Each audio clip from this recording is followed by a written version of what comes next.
Hey everybody, welcome to No Jumper News. It's Adam22 here with your man AD. Let's get right into these stories.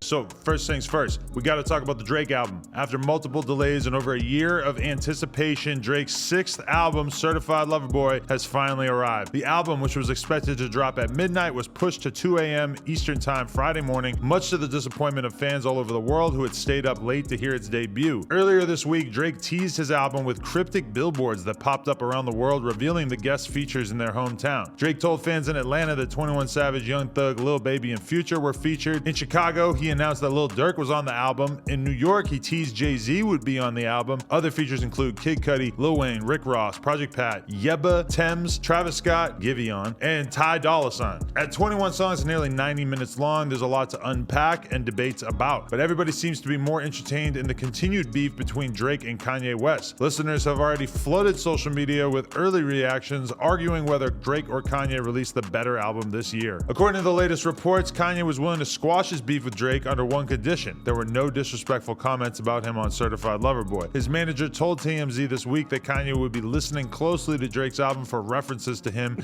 and if Drake had crossed the line, it would be war. Well, while Drizzy doesn't mention Ye by name, he's clearly firing more shots at him on multiple songs. On the track 7 a.m. on Bridal Path, Drake references somebody who is in denial and hasn't been coming correct for a long time. He also refers to Justin LaBoy, who is sharing updates about Ye's Donda album on social media. You over there in denial, we not neck and neck. It's been a lot of years since we seen you coming correct. Man, fuck her respectfully, I just want my respect. They tried to label me mean, I say what I mean. People that could have stayed on the team, they played in between. Then Drake responds to Kanye, posting his address on Instagram, and highlights the differences between the pair. He accuses Kanye of being an attention seeker, obsessed with the media and public opinion, while he remains unconcerned in a deep state of meditation. Give that address to your driver, make it your destination, instead of just posting out of desperation. This me reaching the deepest state of my meditation. Why you over there trying to impress the nation? Mine's running wild with the speculation. On another track, No Friends in the Industry, Drake appears to take shots at Kanye's label Good Music, which has lost several artists in recent years, as well as Kanye's frequent tweets. Your circle's shrinking, see some boys escaping, and all them tweets and all them posts ain't got the type of time to be playing with you folk. Though Kim Kardashian has denied rumors that she and Drake were romantically involved, Drake seems to hint at the possibility on the song Pipe Down, which also appears to allude to his rivalry with Ye. Why does your ex think we beefing? Is that man alright? That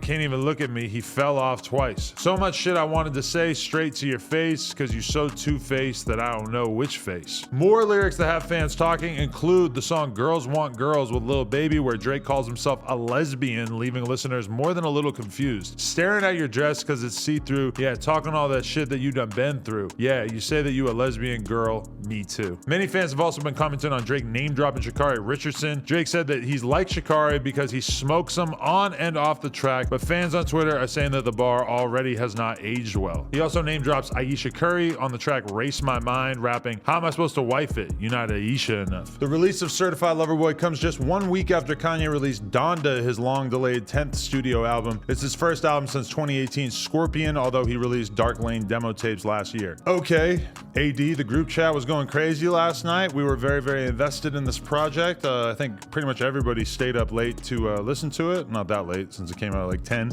But yeah, what do you think overall? How you feel about the album? Flames, super flames, actually. I hadn't had like 4 or 5 listens so far. Been trying to dissect it a lot and shit too. I think that it really flows well and shit. For the record, that's like 8 hours of listening. That's all I've been listening to. Stayed up late, yeah. Even me, I've pretty much listened to it like 3 times, and it's only been out for like 12 hours. I like the, I love the R&B side of Drake, but like when he's like the, what's the shit called? The 7th Bridal, whatever, that shit, and the fucking Wayne and Rick Ross verse was fucking elite. Like that's probably my favorite fucking song on that shit. Yeah, in terms of just like broad strokes thoughts on the album, there's definitely been Drake albums in the past where I was like, this has too much R&B, I'm not really feeling it. This to me was like way more balanced. Like it felt like it was more heavily weighted towards rap, had a lot of features. Obviously you got a lot of the hottest rappers in the game right now on it, and they all fucking delivered. But as an overall project, to me, immediate thoughts, more listenable than the Kanye album, less challenging, more feel-good music, less weird, brooding, sort of slow-paced gospel type stuff. Like to me, this will probably completely outsell the Kanye album, even though I am seeing mixed reports of people saying that maybe at least in the first 12 hours of the project's release, it's not selling at quite the pace that Donda was. Put it this way. I look at the Drake album as a Marvel movie. It's more lighthearted, it's more fun. And I look at Kanye piece like a DC film, like a Dark Knight. Like, you know what I'm saying? Like Kanye's is like a art piece that you can probably put in a museum, and Drake shit is for everybody to have fun. You know, just put this shit on. We seen the video this morning of the Too Sexy. That shit was fun as fuck. You can't help but smile at shit like that. So, you know, it's two different works of art. And meanwhile, Kanye ain't even dropping music videos. He dropped one. Did he? He dropped for a this visual. album? Yeah, he just did like 3-4 days ago a visual. Shit. I missed that. I forgot for what song though.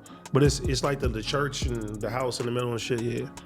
He probably wasn't rocking out with a double guitar like Drake was. Nah. Actually, I'm gonna be honest with you. I felt stupid because I listened to the whole album and then I immediately hop on Twitter and I realized how many disses were taking place on the album that I had no idea about. Like everybody's like, Jay-Z's verse was completely just tearing Dame Dash to shreds.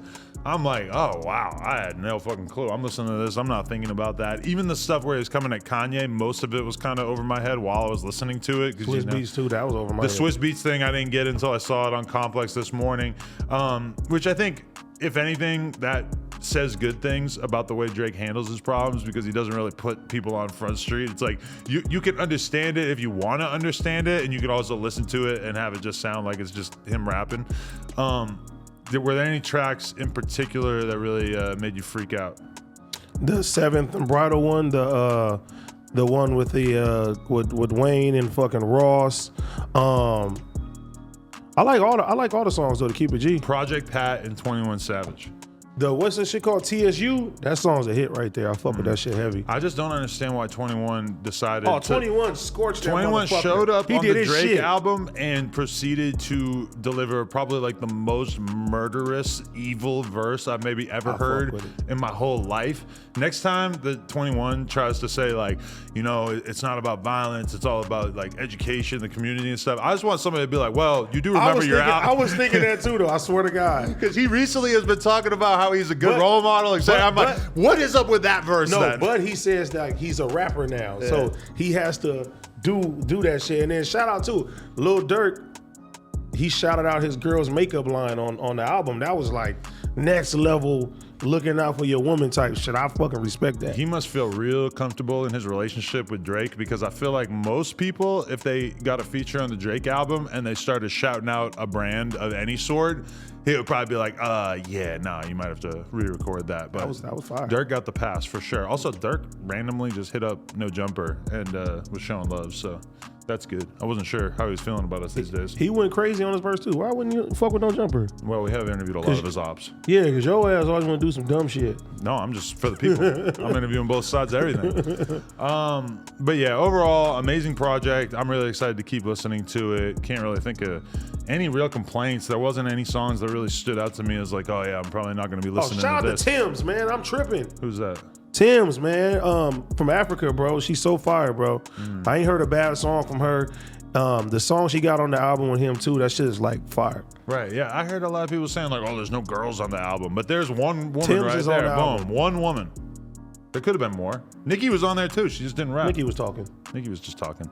But if you're gonna get a woman on there, Tim's is the fucking future of music, period, to me. How do you feel about Act falling asleep to it? That was funny as fuck. He was so hyped though. Like I tuned into his Twitch stream yesterday too. I was watching that shit. Yeah.